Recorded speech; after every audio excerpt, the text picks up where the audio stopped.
بہار قرآن lecture number 15۔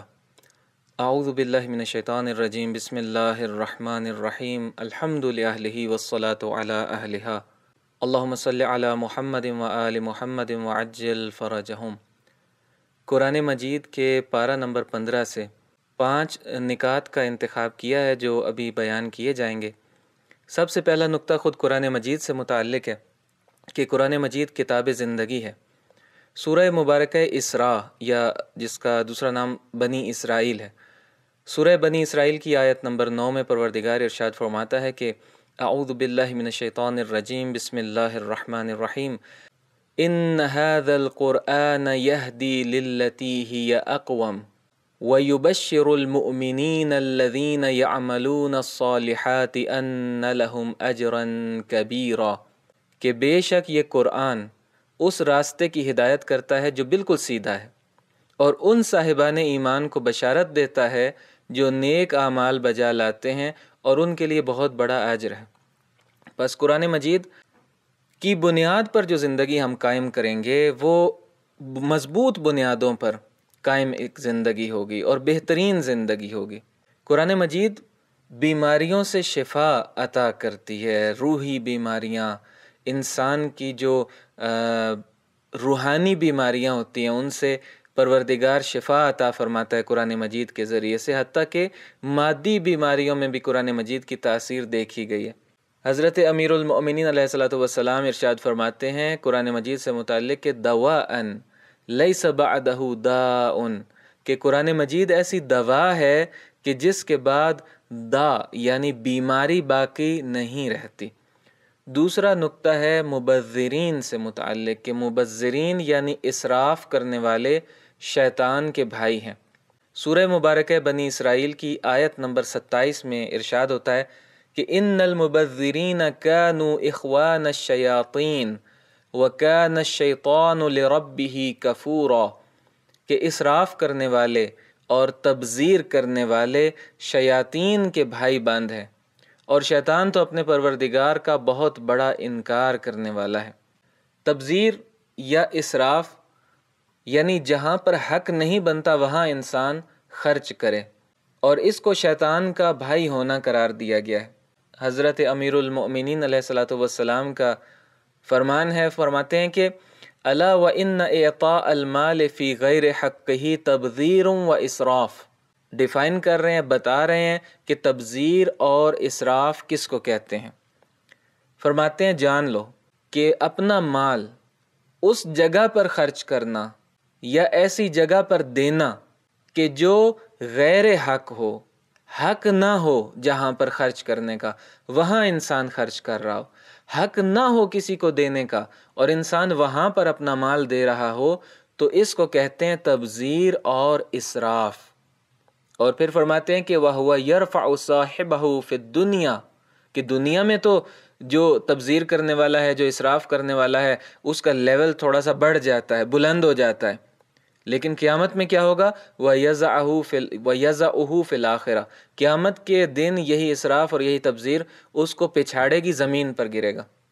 اس کے بعد فرماتے ہیں کہ وَيُكْرِمُهُ فِي النَّاسِ، لوگوں میں تو اس کو ریسپیکٹ مل جائے گی کہ واہ واہ بڑا خرچ کرنے والا آدمی ہے، بہت کچھ اس نے دے دیا، یا جہاں بھی وہ خرچ کر رہا ہے لوگوں میں اس کا ایک مقام بن جائے گا، ریسپیکٹ ملے گی ممکن ہے اس کو، لیکن عند اللہ کیا ہوگا؟ اللہ کے نزدیک یہینہ، یہی اسراف اور یہی تبذیر اس کی اہانت کرے گی، اس کو خوار اور رسوا کر دے گی پروردگار کی نظر میں۔ تیسرا نقطہ ہے کہ دشمن کے اقدامات کو پہچاننے کی ضرورت ہے۔ اسی سورہ مبارکہ بنی اسرائیل کی 64 نمبر آیت میں پروردگار کا ارشاد ہوتا ہے کہ وَاسْتَفْزِزْ مَنِ اسْتَطَعْتَ مِنْهُمْ بِصَوْتِكَ وَأَجْلِبْ عَلَيْهِمْ بِخَيْلِكَ وَرَجْلِكَ وَشَارِكْهُمْ فِي الْأَمْوَالِ وَالْأَوْلَادِ وَعِدْهُمْ وَمَا يَعِدُهُمُ الشَّيْطَانُ إِلَّا غُرُورًا، جا جس پر بھی بس چلے اپنی آواز سے گمراہ کر، یہ پروردگار ارشاد فرما رہا ہے، اور کہہ رہا ہے کس سے؟ پروردگار کہہ رہا ہے شیطان سے کہ جا جس پر بھی بس چلے اپنی آواز سے گمراہ کر، اپنے سوار اور پیادوں سے حملہ کر، فوجی حملہ، اور ان کے اموال یعنی مال و دولت اور ان کی اولاد میں شریک ہو جا، شامل ہو جا، تیرا بھی حصہ ہو جائے ان کے اندر، اور ان سے خوب وعدے کر کہ شیطان سوائے دھوکہ دینے کے اور کوئی سچا وعدہ نہیں کر سکتا، یعنی جتنے بھی اس کے وعدے ہیں سب کے سب دھوکہ ہیں۔ بڑی قابل توجہ آیت ہے یہ، سب آیات ہی قابل توجہ ہیں شیطان کو سمجھنے کے لیے، اور اس کے پلان اور دشمن جو آج کے شیطانی چیلے ہیں ان کو سمجھنے کے لیے بہت رہنمائی مل رہی ہے اس آیت سے۔ جو نکات یہاں پر ملتے ہیں کہ دشمن کے کیا کیا اقدامات ہیں، وہی شیطانی چیلے ہونے کی وجہ سے وہی اقدامات ہیں جو خود شیطان کے اقدامات ہیں۔ کیا ہے کہ آواز کے ذریعے سے گمراہ کر، یعنی پروپیگنڈا، سواروں اور پیادوں کے ذریعے سے حملہ کر دے، یعنی فوجی طاقت کا استعمال۔ تیسرا کیا ہے کہ ان کے اموال اور ان کی اولاد میں جا کر شریک ہو جائے، یعنی ان کا اقتصادی نظام جو دشمن ابھی اقتصادی نظام پوری دنیا پر لاگو کر رہا ہے حرام کے اوپر مبنی ہے، اور جب مال حرام کسی کے شکم کے اندر جاتا ہے تو اس کے جو اثرات نکلتے ہیں، اور پھر جب نسل اس انسان کی آگے بڑھتی ہے اس نطفے سے کہ جو مال حرام سے بنا ہے، تو وہ نسلیں بھی تباہ ہو جاتی ہیں اور شیطان ان نسلوں میں شریک ہے۔ اور چوتھا کیا ہے؟ جھوٹے وعدے۔ یہ جو آج کل بہت سبز باغ دکھائے جاتے ہیں بڑی بڑی طاقتوں کی طرف سے ہم لوگوں کو، یہ سب کے سب جھوٹے وعدے ہیں، اور یہ وہی چالیں ہیں کہ جو شیطان شروع سے کرتا چلا آ رہا ہے۔ شیطان بھی یہی کرتا ہے، اس کے چیلے بھی یہی کرتے ہیں۔ اچھا، یہاں پر ایک بڑا اہم نقطہ ہے جس کی طرف توجہ کی ضرورت ہے۔ اس کی یہ جتنی بھی چالیں ہیں ان میں جو تیسرے نمبر پر یہاں پر بیان ہوئی کہ شارکہم فی الاولاد فی الاموال والاولاد، کہ ان کے اموال، مال و دولت میں بھی شریک ہو جا، ان کی نسلوں اور اولاد میں بھی شریک ہو جا۔ اس کو سمجھنے کی ضرورت ہے جوانوں اور نوجوانوں کے لیے خصوصاً۔ ہمارے ہاں معاشرے کے اندر ایک مشکل یہ ہے کہ صحیح طرح سے رہنمائی نہیں کی جاتی ہماری نئی نسل کی۔ بہت سی وہ باتیں کہ جو بڑوں کو سمجھانی چاہیے نئی نسل کو اور جوانوں کو، خصوصاً شادی شدہ نئے جوڑوں کو، نہیں بتائی اور سکھائی جاتی۔ ایک چیز تو یہاں پر اموال میں شرکت ہے، وہ حرام مال ہے، کہ جو بھی حرام طریقے سے مال کمایا گیا ہے وہ ہمارا نہیں ہے، وہ ہمارے مال کے اندر، ہماری جیب کے اندر شیطان کا حصہ ہے، شیطان کی شرکت ہے۔ اور دوسری چیز ہے فی الاولاد، شارکہم فی الاولاد۔ اولاد کے اندر شرکت کس طرح سے ہے؟ دو طرح سے۔ ایک تو یہی مال حرام کے ذریعے سے، جو شکم میں اس کے جاتا ہے اس کے ذریعے سے نطفہ بنتا ہے، اور وہ پھر آگے جس کے ذریعے سے انسان کی نسل بڑھتی ہے، تو شیطان کا بھی حصہ اس کے اندر شامل ہے۔ دوسری چیز کیا ہے کہ غیر شرعی طریقے سے جو ارتباط قائم کیا جاتا ہے، اس کے اندر اگر نسل آگے بڑھے تو شیطان کی شرکت موجود ہے روایات کی روشنی میں۔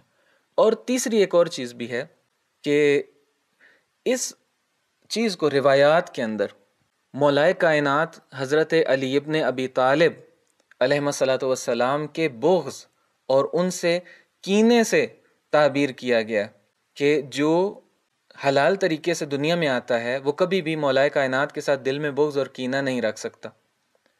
اور جہاں یہ بات بیان کی گئی ہے وہیں اس آیت کو بھی بیان کیا گیا ہے، اور اسی آیت کی وضاحت کرنے والی 20 روایات ہیں کہ جن میں مختلف انداز سے اس مسئلے کو کھولا گیا اور بیان کیا گیا۔ وہ جو میں نقطہ پہلے عرض کر رہا تھا کہ ہماری نسل کو، نوجوان نسل کو رہنمائی نہیں کی جاتی، وہ اس چیز میں ہے، میں اشارے کنائے میں بس بات یہاں پر کر دوں کہ کچھ خاص حقوق ہیں کہ جو بالآخر میاں بیوی کو ادا کرنے ہوتے ہیں۔ اگر بسم اللہ الرحمن الرحیم سے ابتدا نہ کی جائے، اللہ کی طرف توجہ نہ ہو، اور بسم اللہ اور اس کے بعد دعا نہ مانگی جائے، جب نسل آگے بڑھتی ہے تو وہ انسانی اور شیطانی مشترکہ نسل ہوتی ہے۔ تو ہمیں ان چیزوں کی طرف توجہ کرنے کی ضرورت ہے اور ان مسائل کو سمجھنے کی ضرورت ہے۔ چوتھا نقطہ ہے کہ کفر کے خلاف قیام کرنے سے دل مضبوط ہوتے ہیں۔ اصحاب کہف کا تذکرہ ہے سورہ کہف میں، اور اسی سورہ مبارکہ کہف کی آیت نمبر 14 کے اندر پروردگار فرماتا ہے کہ وَرَبَطْنَا عَلَىٰ قُلُوبِهِمْ اِذْ قَامُوا، جب انہوں نے قیام کیا ظلم کے خلاف، فاسقوں فاجروں کے خلاف، اور اپنے زمانے کی ان طاقتوں کے خلاف، تو پروردگار فرماتا ہے کہ وَرَبَطْنَ عَلَىٰ قُلُوبِهِمْ، تو ہم نے ان کے دلوں کو مضبوط کر دیا اور دلوں کو مطمئن کر دیا۔ بس اگر اللہ کے لیے کوئی قیام کرتا ہے تو پروردگار اس کے دل کو مضبوط کر دیتا ہے، اس کو طاقت عطا فرماتا ہے اور وہ مطمئن ہو جاتا ہے۔ پانچواں نقطہ یہ ہے کہ انسان کو ہمیشہ ایک تربیت کرنے والے کی ضرورت رہتی ہے۔ سورہ مبارکہ کہف کی آیت نمبر 66 میں پروردگار کا ارشاد ہوتا ہے کہ قَالَ لَهُ مُوسَىٰ هَلْ أَتَّبِعُكَ عَلَىٰ أَن تُعَلِّمَنِ مِمَّا عُلِّمْتَ رُشْدًا۔ اولو العزم پیغمبر ہیں حضرت موسیٰ علیہ السلام، لیکن پھر بھی رہنمائی کی ضرورت ہے، ایک تربیت کرنے والے کی ضرورت ہے۔ تو حضرت خضر علیہ السلام کے پاس جا کر کہتے ہیں کہ یہاں آیت میں جو بیان فرمایا کہ موسیٰ نے اس سے کہا کہ کیا میں آپ کے ساتھ رہ سکتا ہوں کہ آپ مجھے اس علم میں سے کچھ تعلیم کریں جو رہنمائی کا علم آپ کو عطا ہوا ہے۔ بس یہاں سے ہمیں تربیت کی اور کسی کی رہنمائی میں زندگی گزارنے کی اہمیت کا پتہ چلتا ہے۔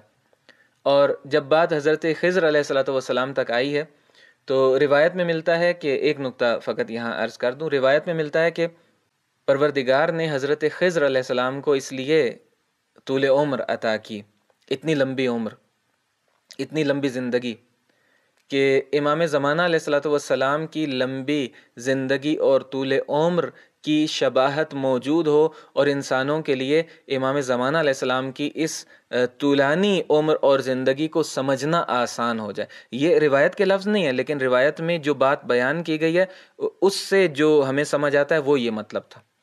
پروردگار سے دعا گو ہیں کہ ہمیں قرآن مجید کی تعلیمات کو پڑھنے، سمجھنے اور اپنی زندگیوں کو ان الہی تعلیمات کے مطابق ڈھالنے کی توفیق عطا فرمائے۔ والسلام علیکم ورحمۃ اللہ وبرکاتہ۔